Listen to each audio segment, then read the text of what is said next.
Second ওয়াইফের প্রতি সাংঘাতিক রকমের দুর্বল থাকে মানুষ। সেকেন্ড ওয়াইফের সন্তান মানে ফার্স্ট ওয়াইফের চাইতে অনেক বেশি প্রিভিলেজ পায়। হ্যাঁ, এখন তো তাই দেখতেছি। মানে ওই তো তোমার কাছে সব, আমি তো তোমার কাছে কিচ্ছু না। এখন বাবা আমাকে কি দিছে না দিছে সেটার হিসাব তোমাকে দিতে হবে। রমজানের দোহাই দিয়ে এই যে বাবাকে নিয়ে আসছিস তোর কাছে, কি উদ্দেশ্য আমি বুঝি না। হ্যাঁ, আর এই যে রমজানের এই সিজনে, ব্যবসার সিজনে তোমাকে সারা বছর পাওয়া যায় না, এখন তুমি গদিতে নিয়মিত বসতেছো আড়তে। কিসের জন্য বসতেছো সেটা কি বোঝার জন্য খুব বেশি বোঝার প্রয়োজন আছে?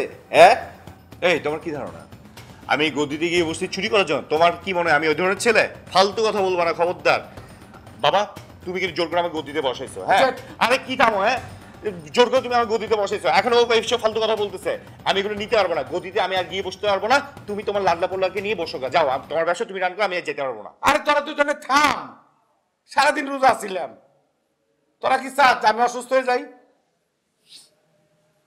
যার মানে বাড়ি কিনার দরকার নাই, এটা মাথায় ঢুকা। বাবা, সুযোগ সবসময় আসে না। ভাইয়া বলেছে বাড়িটা পানির দামে বিক্রি করছে, তো কিছুতে আমি এই বাড়িটা হাতছাড়া করতে যাচ্ছিলাম। আচ্ছা, জার্মানি যে বাড়ির কথা কইতেছ, মানে কত টাকা লাগবে রে? 4 লাখ ইউরো। 4 লাখ টাকা? এটা কি মন বাড়ি রে? টিনের না সনের? এ বাবা, 4 লাখ ইউরো মানে তোমার কোনো ধারণা আছে? 4 লাখ ইউরো মানে বাংলা টাকায় 5.5-6 কোটি টাকার মতো। তোমার কাছে আছে? দিলে দাও। জার্মানি বাড়িটা কেনার দরকার নাই, আর এত টাকা আমার কাছে এই মুহূর্তে নাই। আমার জন্য নাই না? আচ্ছা, এই অ্যাপার্টমেন্টে তোমার কয়টা ফ্ল্যাট কেনা আছে বলো তো বাবা, সত্যি করে? দুইটা। 2টা? আচ্ছা, 2টা মানে তো একটা ফ্ল্যাটের দাম 2 কোটি 2.5 কোটি টাকা, তার মানে 2টা ফ্ল্যাটের দাম 5 কোটি টাকার মতো। আচ্ছা, এই 2টা ফ্ল্যাট তুমি কার নামে কিনছো বলো তো? কেন তোমার এখন দেখাইতে হবে? এই তুই তুই মুখে মুখে কথা বলছিস কেন? তোকে তো কথা বলতে বলিনি। কথা বলছিস কেন? আমি তো বাবার সাথে কথা বলছি, বাবা এটা অ্যান্সার দিবে।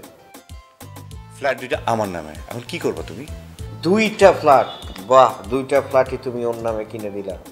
একটা আমার নামে কিনলে কি সমস্যা হইতো? তোমাকে তো আর আপন ছেলে মনে করে না। আপন ছেলে মনে করলে বাবা দুজনের জন্য 2টা ফ্ল্যাট কিনতো, একজনের জন্য 2টা কিনতো না। আচ্ছা অপু, তোরে যে আমি ধানমন্ডিতে ফ্ল্যাট কিনে দিছি, আমি কাউরে বলছি? কাউরে জিজ্ঞেস করছি? তুই আর আমি ছাড়া তো আর কেউ জানে না, জানে? বাবা, তুমি ওরে ধানমন্ডির ফ্ল্যাট কিনে দিছো, অথচ তুমি একবারও আমাকে জানাও নাই। এটা কোনো কথা? তখন দুইজনের গুতাগুতিতে আমি কিন্তু অসুস্থ হয়ে ফেলেছি, আমার প্রেশার হাই হয়ে যেতেছে, সারাদিন রোজা ছিলাম। হ্যাঁ, তোরা কি চাস আমি মরে যাই, নাকি হসপিটালে ভর্তি করতে চাস? আল্লাহর রাস্তায় চুপ থাকতো। বাবা, আমার সাফ সাফ কথা, একটাই কথা, এটার বাইরে কোনো কথা না। টাকা আমার লাগবে, যেখান থেকে পারো যেভাবে পারো টাকা আমাকে দিতে হবে।